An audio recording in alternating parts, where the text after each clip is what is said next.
14절부터 16절까지 말씀 우리 다 같이 한 음성으로 읽겠습니다. 이때에 내가 만일 잠잠하여 말이 없으면 유다인은 다른 데로 말미암아 노임과 구원을 얻으려니와 너와 내 아버지 집은 멸망하리라. 내가 왕후의 자리를 얻은 것이 이때를 위함이 아닌지 누가 알겠느냐 하니 에스더가 모르드게에게 화답하여 이르되 당신은 가서 수산에 있는 유다인을 다 모으고 나를 위하여 금식하되 밤낮 3일을 먹지도 말고 마시지도 마소서. 나도 나의 시녀와 더불어 이렇게 금식한 후에 규례를 어기고 왕에게 나아가리니 죽으면 죽으리이다 하니라. 아멘. 오늘은 저희들이 또 이렇게 중직자 세미나를 준비하면서 또 오전 예배, 오후 예배를 그 중직자 세미나 강의 내용으로 이렇게 말씀을 준비했습니다. 코로나 이후에 황금교회 부흥 전략을 어떻게 해야 하는가에 대한 전반적인 이야기를 드리려고 합니다. 짧은 시간에 모든 걸 다 이야기할 수 없고요. 저희들이 계속해서 이제 업데이트 되어 가면서 또 중직자들이 모여서 고민도 해 가면서 하나님의 교회가 이제 잘 세워져 가도록 노력하려고 합니다. 오늘 설교 제목은 이때를 위함이 아닌지 누가 알겠느냐입니다. 그래서 모든 성도님들에게 다시 한번 이런 메시지가 도전이 되고 또 각성이 되어서 더 하나님 앞에 믿음으로 살게 되는 동기부여가 되었으면 좋겠습니다. 그래서 제가 광고 시간에도 얘기 드렸지만 우리 중직자 분들과 우리 성도님들은 우리 가정교회 나눔란을 펴셔서 메모를 하면서 들으셨으면 좋겠어요. 그래서 우리가 중직자 또 세미나 시간에 나눔이 있고 발표가 있는데 이렇게 서로 토론하는 시간이 1시간 좀 이렇게 있을 때 각 조가 모여서 그렇게 자기들의 이야기들을 좀 많이 나누어 주셨으면 좋겠습니다. 우리가 읽은 이 본문 말씀은 너무나도 유명한 말씀이기 때문에 이야기이기 때문에 그렇게 세세한 설명은 하지 않아도 되리라고 생각을 합니다. 이 배경은 이스라엘이 바벨론에 의해서 나라가 망하고 나라가 망한 지 70년이 지났습니다. 70년이 지나자 하나님께서 예언하신 대로 바벨론에 있던 유대 사람들이 예루살렘으로 1차 귀환, 2차 귀환, 3차 귀환 이렇게 귀환을 하게 됩니다. 그런 귀환을 하는 과정 속에서 아직도 바벨론에 남아있는 사람들에 대한 이야기입니다.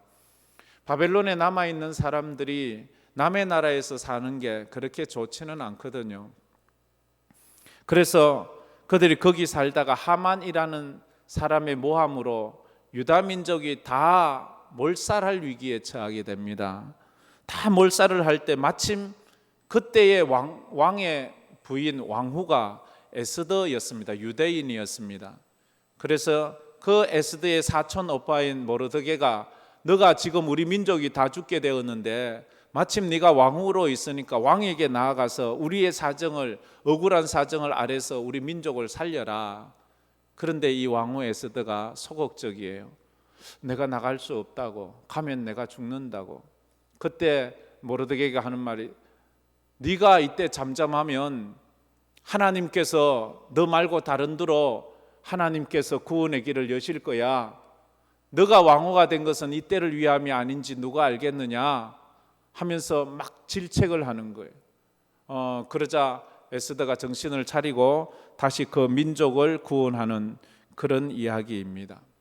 에스더라는 이름의 뜻은 별이라는 뜻입니다. 별은 특성상 그래요. 어두울수록 별은 더 빛나는 것입니다. 별은 어두워야 보이는 것입니다. 그처럼 에스더는 그 에스더의 민족이 어려울 때 그 에스더의 모습이 빛나기 시작했습니다. 우리 성도들은 어쩌면 다 영적인 에스더가 되어야 합니다. 세상이 어두울 때 주님은 우리에게 빛이 되라 말씀하셨기 때문입니다. 소금이 되라 말했습니다. 빛은 어두울수록 빛을 내고 소금은 부패하고 썩어갈수록 그 소금의 역할을 할 수 있기 때문입니다. 우리가 하나님 앞에서 지금 중직을 맡은 것은 중직이라 하면 항존직이라 그랬지요. 우리 장로님, 안수 집사님, 권사님, 그 외에 그분들 외에 우리는 관계없나 하지 마시고 모든 분들이 오늘 이 말씀은 나에게 하시는 말씀이다 그래 생각하고 그래 들었으면 좋겠습니다. 그래서 저는 오늘 이 설교를 세미나를 여는 목적에 대한 세 가지로 이야기하면서 말씀드리려고 합니다. 첫 번째 목적은 이렇습니다. 우리 다 같이 한번 읽어보겠습니다. 교회가 교회답고 성도가 성도다워야 합니다. 아멘. 이러기 위해서 세미나를 가집니다. 교회가 교회다워지기 위해서, 성도가 성도다워지기 위해서. 우리는 누구나 다 압니다.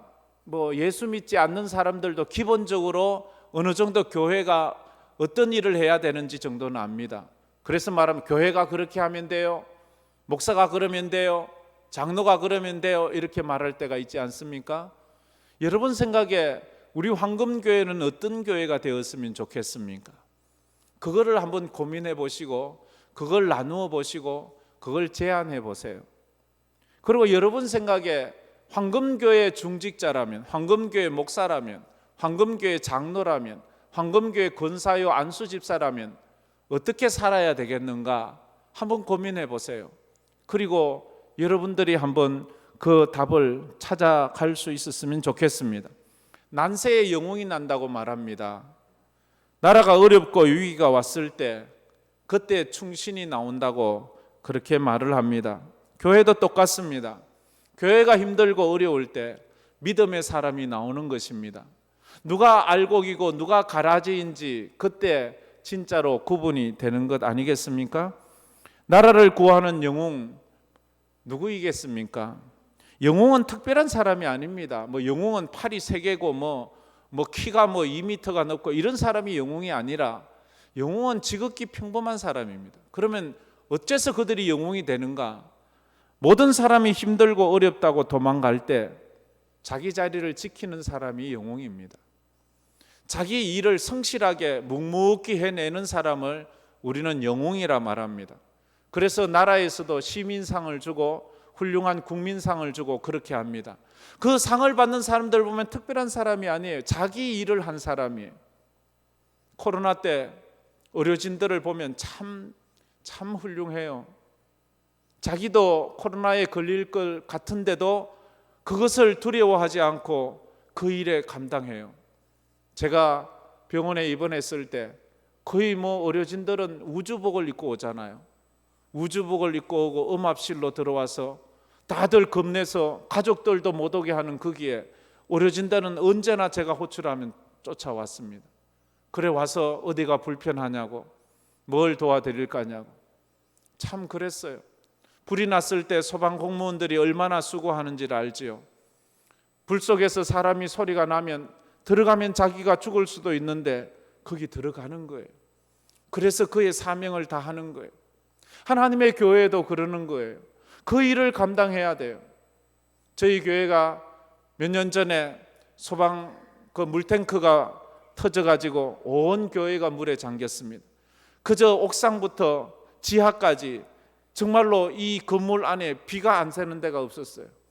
그때에 연락을 하니까 많은 분들이 쫓아와가지고 그저 팔을 걷고 다리를 걷어붙이고 그 물을 다 치우고, 그래서 제 방에도 그냥 그 방에 천장에서 물이 떨어지는데 감당을 할 수가 없을 정도로, 모르겠어요, 정확한 건 모르겠지만 그때 말하기를 11톤의 물이 쏟아졌다고 말을 해요. 그럴 때 자기 목숨을 아끼지 아니하는 그런 분들이 영웅이라 할 수 있지 않겠습니까? 영웅은 크게 두 종류가 있습니다.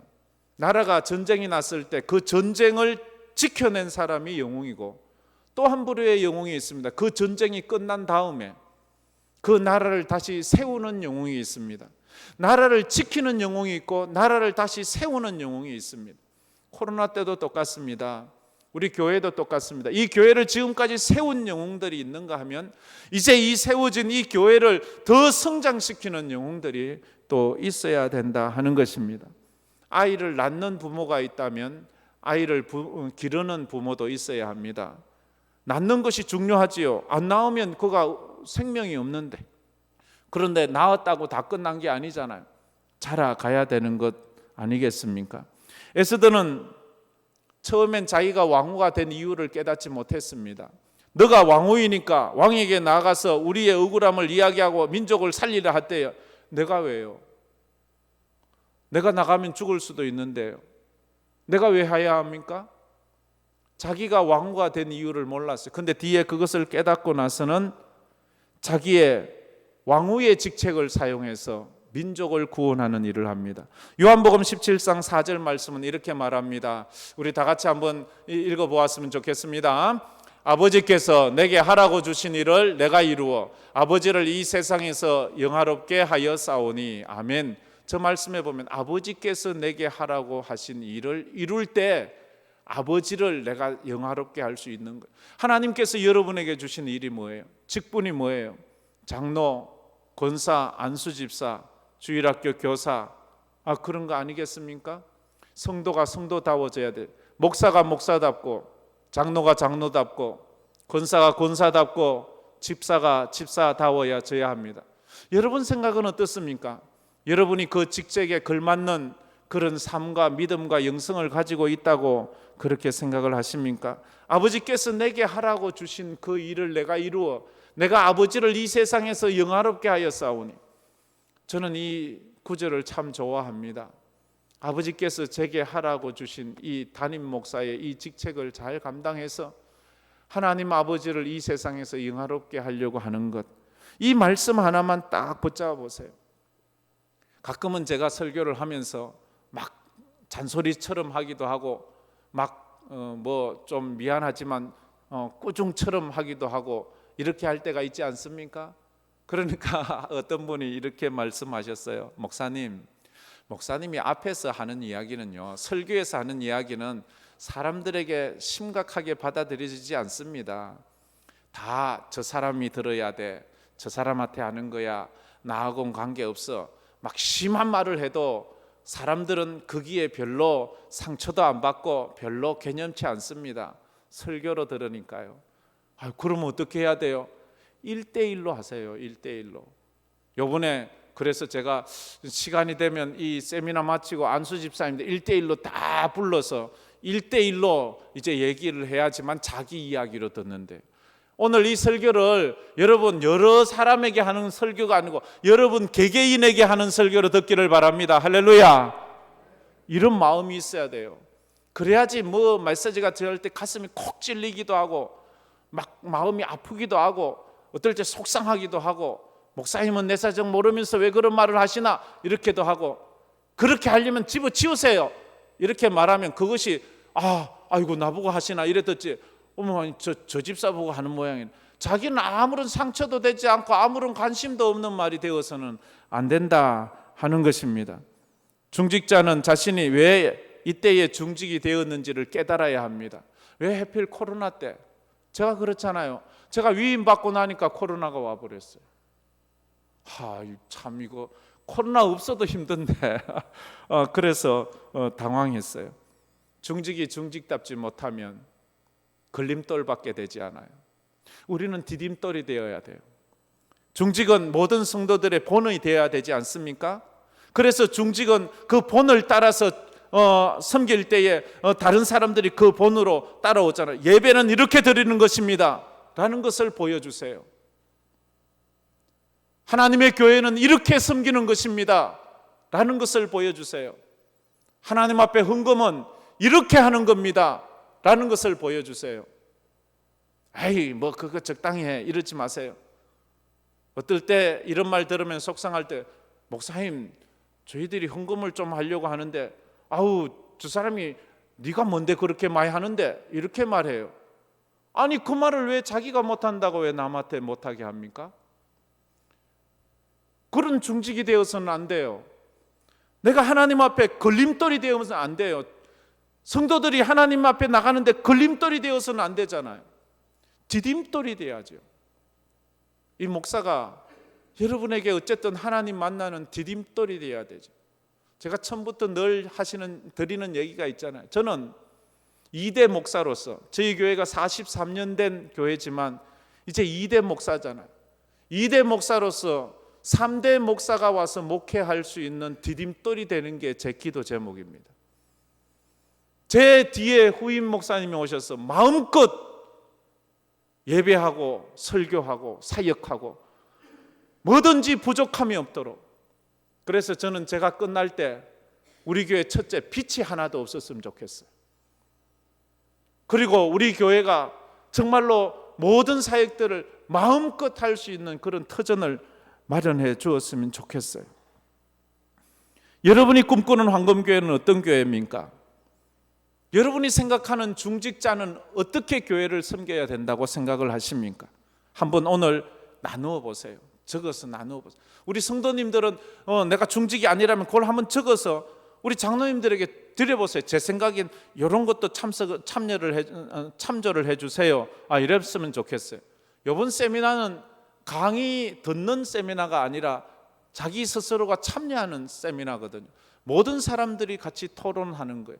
세미나 강의는 이 설교로 대치를 하는 것 아니겠습니까? 두 번째, 이 세미나 목적은 이렇습니다. 두 번째 목적, 우리 다 같이 한번 읽었으면 좋겠습니다.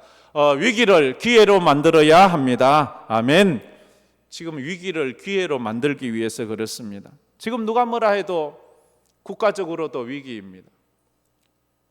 지구 인류에게도 위기입니다. 각 사회에서도 위기입니다. 각 분야가 다 위기입니다. 종교, 특별히 기독교도 위기입니다. 누구도 여기에 대해서는 이의를 제기하지 않을 것입니다. 위기를 어떻게 기회로 만드느냐, 그건 중요합니다. 우리 이 한국은 통일된 한반도를 염원하고 있습니다. 그래서 우리는 꿈에도 소원이 통일 아닙니까? 그래서 꿈에도 소원이 통일이라고 노래합니다.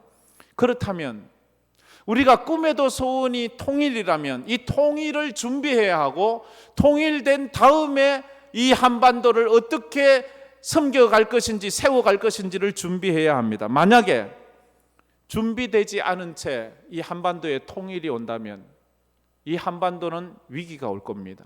혼란이 올 거예요. 어려움이 올 거예요. 우리는 독일이 동독과 서독이 통일되었을 때를 압니다. 그때 제가 한참 총각 때 교육전도사로 이렇게 오갈 때 택시 안에서 그 뉴스를 듣고 깜짝 놀랐어요. 독일의 담이 무너지고 통일되었다. 서독은 나름 준비를 많이 했어요. 돈도 많이 준비했어요. 그런데 그들이 알지 못하는 이 통일 이후의 문제가 어마어마하게 많이 일어나는 거예요.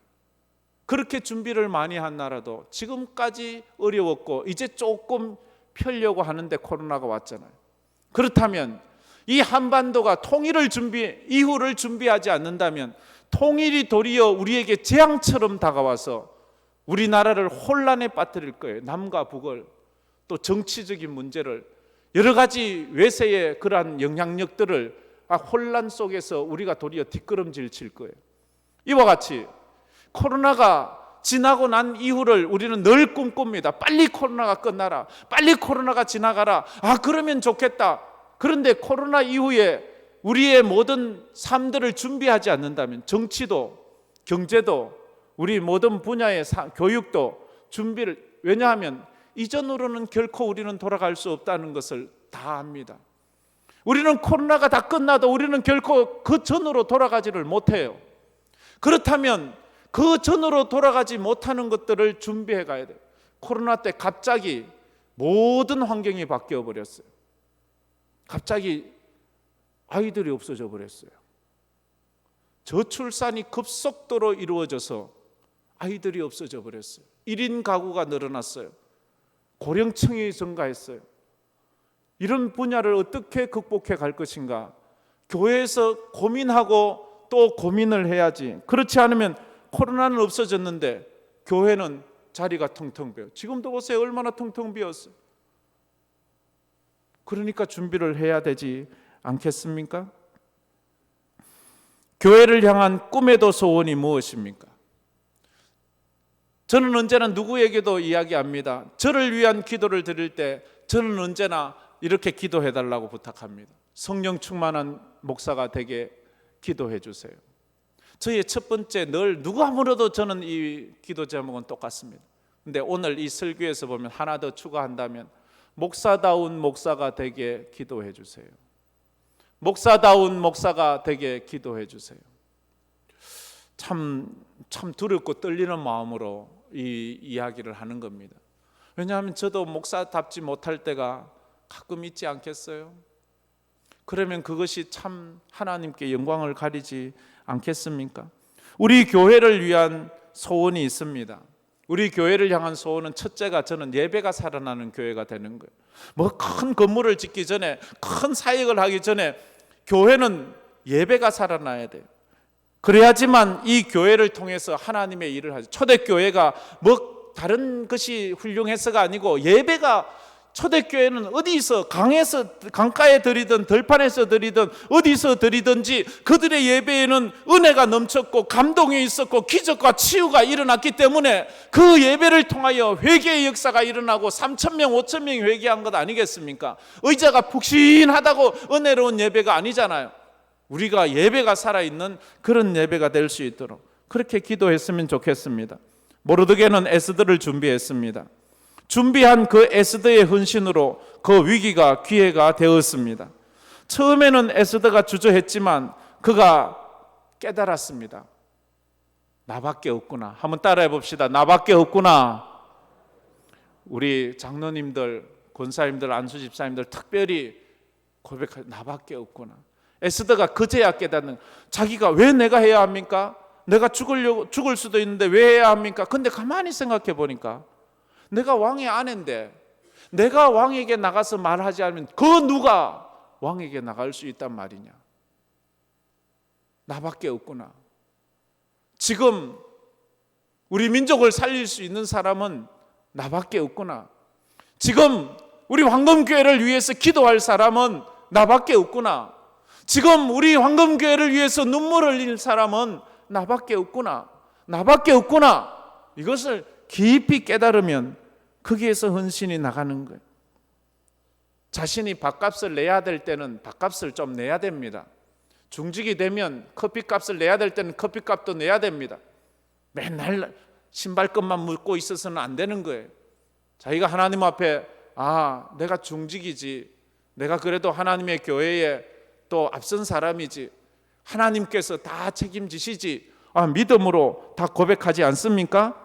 우리는 그렇게 나가야 합니다. 마리아는 깨달았어요. 오늘이 내가 옥합을 깨트려야 될 날이구나. 내가 옥합을 깨트려 그것을 주님께 드려 향기로운 제물이 되게 해야 되는구나. 그렇게 믿음의 결단을 해야 되는 것입니다. 우리가 이런 상황에서 뒷짐지고 있다면 이 책임을 회피하는 거예요. 걸림돌이 되는 것입니다. 우리 황금교회가 힘들고 어려울 때 옆에 지나가는 사람이 우리 도와주지 않습니다. 우리 교회에 쓰레기가 있는데 옆집 사람이 와서 우리 쓰레기 치워주지 않습니다. 내가 해야 합니다. 우리가 해야 합니다. 그래서 정신 차려야 됩니다. 예수를 믿으려면, 신앙생활을 하려면 똑바로 해야 합니다. 그리고 바로 예수 믿어야 합니다. 예배당만 왔다 갔다 한다고 해서 그게 하나님의 인정을 받는 게 아닙니다. 그게 구원의 길을 보장해 주지는 못합니다. 그래서 우리는 더 믿음으로 살려고 애써야 하는 것입니다. 예수를 믿었으면 구원을 얻어야 되지 않습니까? 예수를 믿었으면 천국 들어가야 되지 않겠습니까? 그게 우리가 예수 믿는 목적이 아니겠습니까?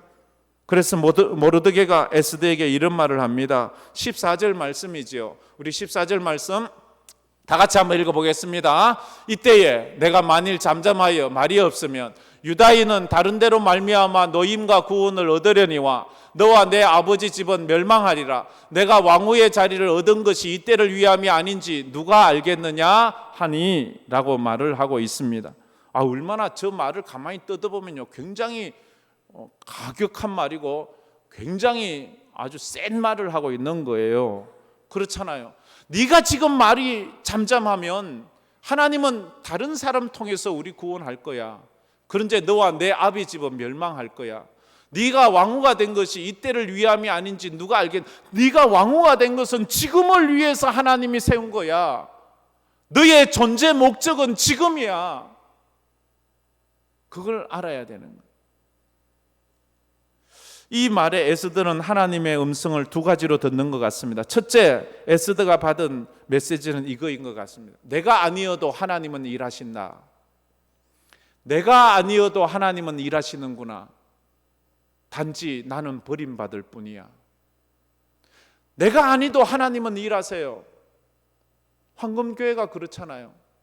김일수 아니어도 여기에 담임 목사 하려고 하는 사람 청빙 광고 내면 아마 이력서가 수백 통이 들어올걸요. 저보다 더 똑똑하고, 저보다 더 말 잘하고, 저보다 더 믿음 있고, 저보다 더 저의 몇 갑절이나 더 훌륭하게 이 교회를 부흥시키고 이끌어갈 그런 훌륭한 사람들이 차고 넘치는데 왜 나냐고요. 그게 은혜지요. 그게 은혜지요. 아, 나 말고도 하나님 일하실 수 있구나. 그런데 하나님이 왜 내게 은혜 베푸시냐? 내게 은혜를 베푸셔서 내게 그 일을 맡겨서 복 주시려고, 그 일을 하게 해서 나를 복 주시려고 하나님이 지금 나를 쓰시는데 내가 그것을 안 한다면 안 되지. 이렇게 지금 하나님은 에스더에게 애고를 하지 않습니다. 막 간청하지 않습니다. 부탁하지 않습니다. 하나님은 선포할 뿐입니다. 성경에 보면 이것이 참 놀라워요. 성경에 어디에도 하나님이 제발 나를 좀 믿어달라고 애월하지 않습니다. 내가 하나님이야, 너희들 나 좀 믿어줘. 내가 천지를 창조했다니까, 내가 그랬다니까 나 좀 믿어줘. 하나님은 절대로 우리에게 믿음을 구걸하지 않습니다.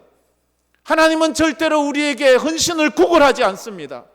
선포하고 선언할 뿐입니다. 거기에 순종한 사람은 하나님의 축복을 받습니다. 할렐루야. 그런데 거기에 유세를 떨고 거드름을 부린다면 사울왕처럼 버림을 당하고 말 거예요. 하나님이 일하시는 원칙이 첫째, 하나님의 사람을 세워요. 그 사람, 세움받은 사람 중에 순종하는 사람을 쓰세요. 그리고 순종한 사람을 복주세요. 사울왕이라는 사람을 세웠어요. 그런데 사울왕이 순종하지 않아요. 버려요. 다른 사람을 세워요. 다윗을 세워요. 다윗이 순종해요. 다윗에게 복을 주시는 거예요. 하나님은 사람을 세워요. 그런데 그 사람들이 순종을 하면 복을 주시는 거예요.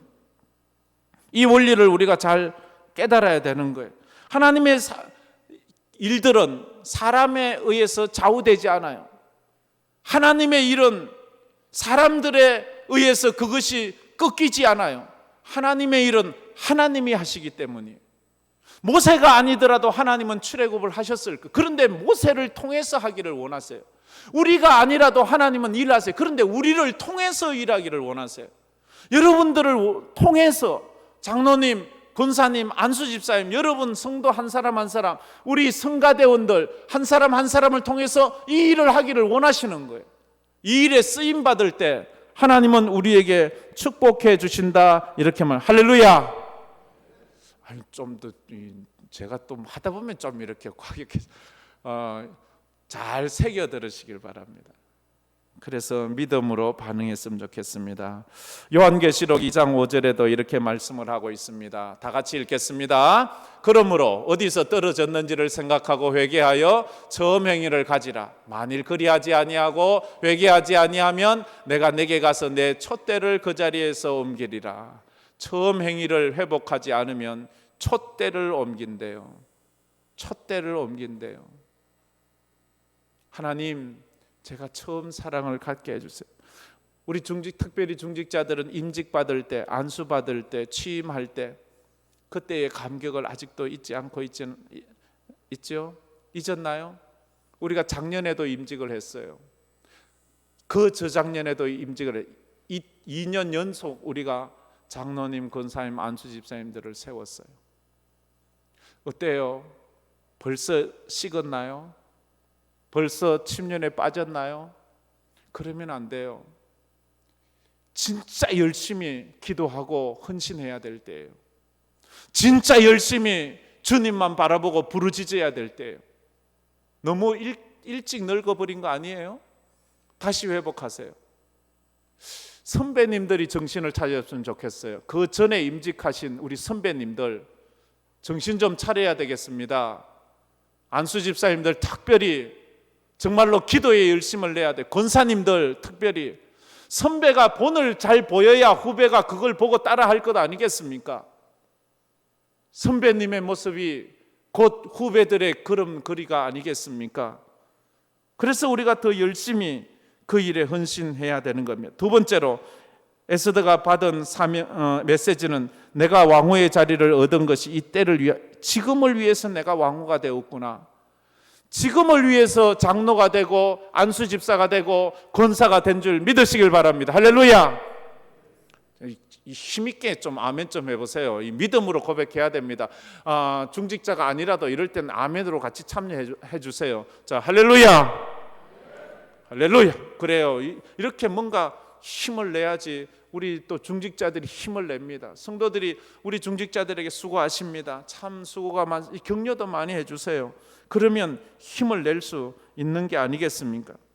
모르드게의 말에 에스더는 자신의 사명을 깨닫고 결심합니다. 결심하는 것이 중요해요. 지금 이 시간에도요, 결심을 해야 돼요. 그래, 내가 뭐 하기로 결심했어. 결심 없이 되는 건 하나도 없어요. 우리가 아침을 먹을 때도 결심했으니까 밥을 먹는 거예요. 뭘 먹을지 결심하니까 먹는 거예요. 오늘도 예배당 올 때 황금교회 가야지 결심해서 온 거예요. 그냥 온 거 아니에요. 오늘도 이 말씀을 들으면서 결심을 해야 돼요. 자, 에스더의 결심을 한번 보도록 하겠습니다. 16절 말씀입니다. 다 같이 읽겠습니다. 당신은 가서 수산에 있는 유다인을 다 모으고 나를 위하여 금식하되 밤낮 3일을 먹지도 말고 마시지도 마소서. 나도 나의 시녀와 더불어 이렇게 금식한 후에 규례를 어기고 왕에게 나아가리니 죽으면 죽으리이다 하니라. 아멘. 에스더의 결심을 들어보세요. 목숨을 결심을 하세요. 그렇다고 제가 여러분에게 목숨까지 걸려고는 하지 않겠습니다. 그러나 여러분 한번 직분을 걸어보세요. 내가 이 직분 한번 감당해야지. 장로가 장로답고 권사가 권사답고 안수집사가 안수집사다워야지. 내가 이 직분 감당해야지. 이래야죠. 이렇게 말하는 것은 그만두라고 말하는 게 아니고요. 그거 어쨌든 하라고 하는 말이에요. 가끔 보면 목사님 그럼 나는 뭐 자격이 안 되니까 그만둘게요. 사표를 써가요 어제. 그러려고 하는 게 아니에요. 더 열심히 하라고 하자는 말이에요. 더 하나님 앞에 믿음으로 서서 열심히 해서 복을 받자는 것 아니겠습니까? 교회에는 헌신한 한 사람이 이해관계로 모인 99명보다 더 힘이 있다는 것을 우리가 잘 압니다. 그래서 신앙은 결단을 요구합니다. 결단이 없는 신앙은 껍데기 신앙에 불과한 거지요. 마태복음 19장에 한 부자 청년이 있었습니다. 어떻게 해야지 구원을 얻을 수 있냐고 주님 앞에 묻습니다. 예수님이 계명을 지키라고 말합니다. 예, 제가 다 지켰어요. 그럼 너의 소유를 팔아 가난한 자에게 다 나눠주고 그때야 나를 따르라. 그러면 네가 구원을 얻을 것이다. 그런데 그 부자 청년은 결심을 하지 못합니다. 고민만 합니다. 고민하다가 결국 떠납니다. 고민한다고 일이 해결되지 않습니다. 하나님 앞에 결심을 해야 합니다. 결심을. 여러분 중직의 사명을 감당하기로 결심하는 여러분 되기를 축복합니다. 그 결심을 한 에스더가 하는 첫 번째 반응이 뭔가 하면 기도였어요. 저는 우리 성도들이 오늘 결심을 하고 내일부터 기도의 변화가 있기를 바랍니다. 신앙의 변화는 기도의 변화에서 시작되기 때문에 기도가 변하지 않는 어떤 신앙도 변하지 않았는 거예요. 잘하지 않아요. 기도하지 않고는 잘하지 않아요. 그래서 예수님이 제자들에게 마지막 하신 말씀이 뭐예요? 시험에 들지 않게 깨어있어 기도하라는 거예요. 마지막 말씀도 기도예요. 기도하지 않고는 시험에 들 수밖에 없어요. 기도하지 않고는 성장할 수가 없기 때문에 이 청년은 결심을 하지 못했어요. 고민만 하고 떠나요. 오늘도 여기서 고민만 하고 내가 좀 열심히 해볼까? 뭐 어쩔까? 이러다 고민만 하고 떠나면 아무 의미가 없어요. 결심을 하고 내가 내일부터 새벽을 깨우겠다. 이제 내가 금요 기도회에 와서 함께 부르짖겠다. 내가 하나님의 교회에서 내가 맡은 직책을 잘 감당하겠다. 그렇게 해야 되는 거예요. 이제 성가대 정도는 다 나와도 안 되나요? 이제 좀 거듭했으면 그랬으면 좋겠어요. 이 중직자 세미나를 통해서 우리에게도 이런 결심이 있었으면 좋겠어요. 마지막으로 이제 세미나 목적은 세 번째로 저렇습니다. 다 같이 한번 읽겠습니다. 가장 우선되고 중요한 것은 기본으로 돌아가는 것입니다. 큰 일을 하자고 세미나 하는 게 아닙니다. 엄청난 업적을 남기자고 세미나 하려고 하는 게 아닙니다. 기본으로 돌아가자고 세미나 하는 것입니다. 신앙의 기본이 뭡니까? 첫째는 예배입니다. 예배 잘 드리자는 거예요. 예배가 살아야 되는 것입니다. 예배가 회복되어야 되는 거예요. 여러분은 종교의식을 드리고 있습니까? 예배를 드리고 있습니까? 여러분 예배의 구경꾼입니까? 여러분이 예배자입니까? 가끔 보면 목사 혼자 예배 드리는 것 같아요. 함께 우리는 다 같은 예배, 하나님 앞에서 목사도 예배자고 여러분도 예배자고 다 같은 예배자예요. 여러분은 예배를 위해서 얼마나 준비하고 오셨나요? 얼마나 사모하며 오셨나요? 목사가 설교를 준비하는 만큼 하셨나요? 우리 장로님들이 기도를 준비하는 만큼 여러분도 기도를 준비하고 오셨나요? 우리가 예배자가 되자면 예배의 준비를 해야 합니다. 두 번째로 기도가 회복되어야 합니다. 기도가 종교적 주문을 외우는 기도가 되어서는 안 됩니다. 하나님과 인격적 대화가 되어야 됩니다. 기도가 내 뜻만 자꾸 주장하는 기도가 되어서는 안 됩니다. 기도가 하나님의 뜻을 묻고 그 하나님의 뜻에 굴복하는 기도가 되어야 됩니다. 기도는 하나님을 변화시키는 것이 아니라 나를 변화시키는 것이 되어야 돼요. 나는 하나도 변화되지 않으면서 하나님만 변화시키려고 한다면 그건 자기가 하나님이지요. 하나님을 변화시키려고 하지 마시고 자기를 변화시키십시오. 그래서 예수님도 아버지여 내 뜻대로 마옵시고 아버지 뜻대로 하옵소서 하고 말씀을 사모하십시오. 설교를 메모하세요. 좀 설교를 목자들만 하지 마시고 모든 성도들이 메모를 하세요. 신앙은 이 말씀이 없는 신앙은 불 꺼진 집과 같아요. 불 꺼진 집에 들어가면 뭐가 뭔지 몰라요. 막 부딪히고 넘어져요. 말씀 없는 신앙은 부딪히고 넘어질 수밖에 없어요. 말씀 없는 신앙은 길이 보이지 않아요. 주의 말씀은 내 발의 길이요 등이라 말하지 않았습니까? 말씀이 없는데 길을 어떻게 봐요? 부딪히는 거예요. 그래서 이리저리 넘어지는 거예요. 제가 얼마 전에 우리 청년들에게 원래 목사님이 주일날마다 설교하는 설교 제목을 아느냐고 물었어요. 그러니까 들어는 얘기하지만 들어는 꿀쩍꿀쩍이래요. 아니 내 설교 제목을 모르냐고. 여러분 원래 제 설교 제목이 뭡니까? 제가 지금까지 매주 하는 설교 똑같은 설교 제목 41번이나 하고 있는 예수를 깊이 생각하라. 그런데 머리를 걸쩍여요. 그 이유는 뭐예요? 설교를 안 들었다는 거예요. 설교 듣고 나가면 뭐예요? 다 잊어버려서 41번이나 똑같은 제목의 설교를 해도 그 제목을 모르는데 그건 종교의식을 드리고 간 거지요. 종교의식을 드려서 그것이 구원을 받습니까? 그것이 천국문을 열 수 있습니까? 그 우상 섬기는 자와 뭐가 다릅니까? 우리가 하나님의 말씀이 가슴에 팍 새겨지고 믿음으로 살아. 그 말씀 붙잡고 힘들 때 맞아. 목사님이 예수만 생각하라고 그랬지. 예수만 바라보라고 그랬지. 또 그렇게 인내하고 승리하며 나가야지. 뭘 바라보고 삽니까? 뭘 붙잡고 삽니까? 우리가 그러면 안 돼요. 이 코로나 때 더더욱 우리가 믿음으로 살아야 돼요. 교회에서 손님이 되지 말고 주인이 되어야 합니다. 교회 온 지 10년이 넘었어요. 교회 와서 중직이 됐어요. 장로가 되고 안수집사가 되고 권사가 됐는데도 교회 와서 남 한 번 섬길 수 없어요. 맨날 대접만 받아야 돼요. 남이 문 열어줘야 들어와요. 남이 어떻게 해야지 돼요. 안 그러면 삐져요. 자기가 먹은 것 정도는 자기가 설거지 한 번 할 수 있지 않습니까? 중직이라면. 지금 몇 년째 우리의 삶은 변화되지 않고 있습니다. 이제는 바뀌어야 돼요. 기본부터 합시다. 이게 뭐 그렇게 어려운 거 아니잖아요.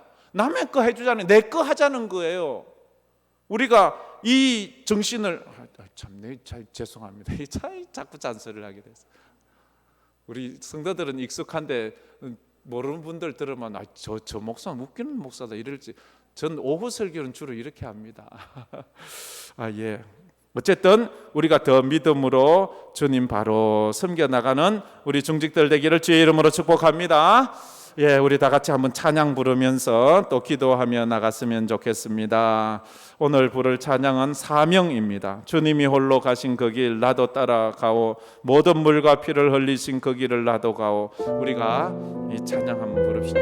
집사님 그 앞에서 말씀을 좀 더 빨리 합시다. 주님이 홀로 가신 그 길 나도 따라가오,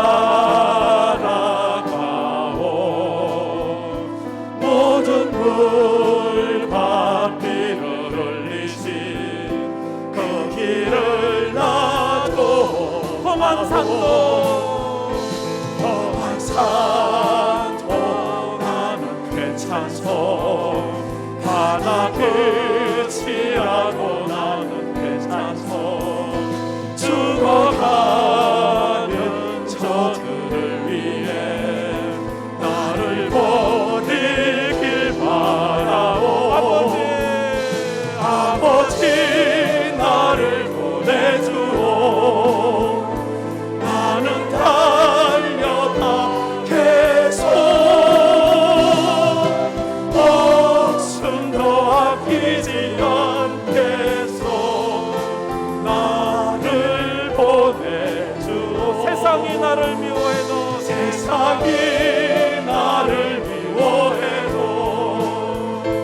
나를 사랑하겠소. 세상을 구원한 십자가 나도 따라가오. 생명을 버리면서까지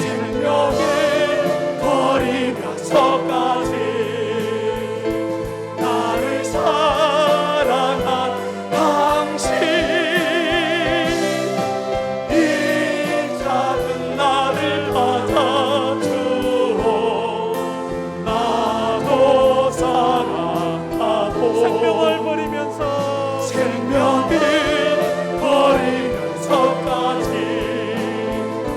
나를 사랑한 당신,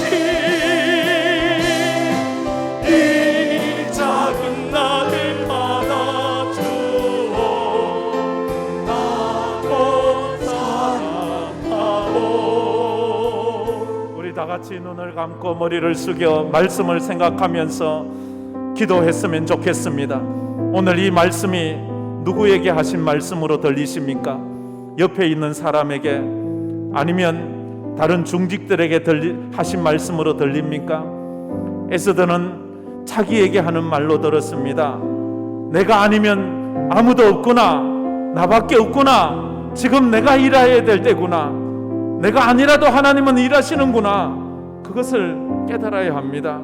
그러면서 교회가 교회답게 하여 주옵소서, 성도가 성도답게 하여 주시옵소서. 남을 위해 기도하지 마세요. 내가 자기 직분, 목사가 목사답게 해달라고, 권사는 권사 자기 자신을 위해 기도하세요. 옆에 있는 다른 권사를 위해 기도하지 말고 그는 그를 위해 기도할 겁니다. 주님, 내가 권사답게 해주세요. 내가 안수 집사답게 해주세요. 내가 교사답게 해주세요. 내가 성도답게 해주세요. 여러분의 지금의 모습으로는 천국 들어갈 수 있습니까? 확신하십니까? 흔들리지 않습니까? 우리는 행위로 구원받는 것은 아니지만 내 믿음의 확신이 있어야 합니다. 그래서 주님 앞에 믿음으로써 그래야지만 이 위기를 기회로 만들어 갈 수 있습니다. 주여, 우리 황금교회 우리 직분자들에게, 나에게 이런 은혜를 허락하여 달라고 우리 다 같이 통성으로 기도하며 나가겠습니다. 주여, 감사합니다. 오늘도 저희들 아버지 하나님 앞에 나왔습니다. 주여, 믿음으로 살고자 아버지 하나님, 특별히 오늘은 우리가 아버지 코로나 이후에 황금교회 부흥을 위한 중직자 세미나로 모이는 이 말씀이 중직자에게만 하는 말이 아니라 우리 모든 성도들에게 주시는 말씀이 되게 하여 주시고, 이 말씀 앞에 도전받게 하시고, 이 말씀 앞에 에스더처럼 결단한 은혜가 있게 하여 주옵소서. 이 땅을 위함이 아닌지 누가 알겠느냐, 주님 말했습니다. 난세의 영혼이라 하나님의 교회가 힘들고 어려울 때에 믿음의 사람을 필요합니다. 주여, 황금교회가 황금교회 하나님의 교회답게 하여 주시옵소서. 우리 목사가 아버지 목사답게 하여 주시옵소서. 아버지 하나님 장로가 장로답게 하여 주시옵소서. 권사가 권사답게 안설사답는 은혜가 하여 주시옵소서. 아버지 하나님 그래서 이 위기를 생명의 교회라고 만들어가는 황금교회 우리가 세상을 이기지 우리가 기본으로 돌아가 예배가 살아나고 예배의 기적이 일어나고 기도가 회복되고 말씀을 사모하는 저희들 내게 하여 주옵소서. 손님으로서 교회에 오는 것이 아니라 이제 주인의식을 가지고 믿음으로 나아가는 우리 성도들이 다 되게 하여 주시옵소서. 참 좋으신 하나님 감사합니다. 아버지께서 내게 하라고 주신 그 일을 내가 이루어 아버지를 이 세상에서 영화롭게 하였다는 예수님처럼 예수님이 십자가를 짐으로 십자가에서 피 흘려 죽음으로 하나님을 영화롭게 한 것처럼 우리에게 주신 십자가의 사명을 내가 걸머지고 주님의 영광을 위해 나아가는 우리 모든 황금교회 성도들 되게 하여 주시옵소서. 황금교회가 교회다운 교회가 되게 하여 주시옵소서. 이웃들에게 구원의 방주가 되게 하여 주시고 빛이 되는 교회가 되게 하여 주시옵소서. 이웃들에게 손가락질 밟거나 비난받는 교회가 되지 말게 하여 주시옵소서. 성도가 성도답게 하여 주옵소서. 무엇보다 먼저 목사가 목사답게 하여 주시옵소서. 그때의 모든 성도들이 목사의 본을 받고 그렇게 믿음으로 살 수 있음을 믿습니다. 아버지 하나님, 우리가 이 위기를 기회로 만들어내게 하여 주시옵소서. 위기 때 준비되지 못하면 위기가 지나고 나서 더 큰 위기가 온다는 것을 우리가 압니다. 주여 불쌍히 여겨 주시옵소서.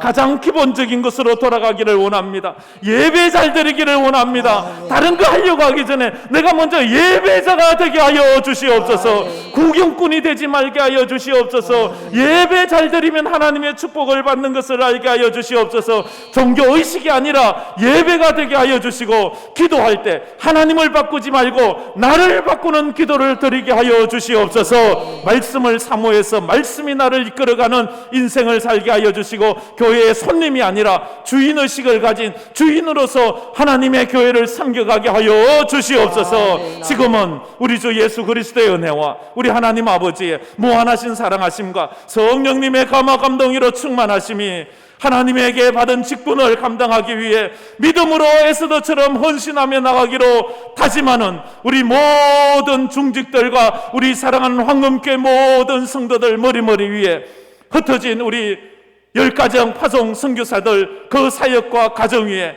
이제로부터 영원토록 함께 있을지어다. 아멘.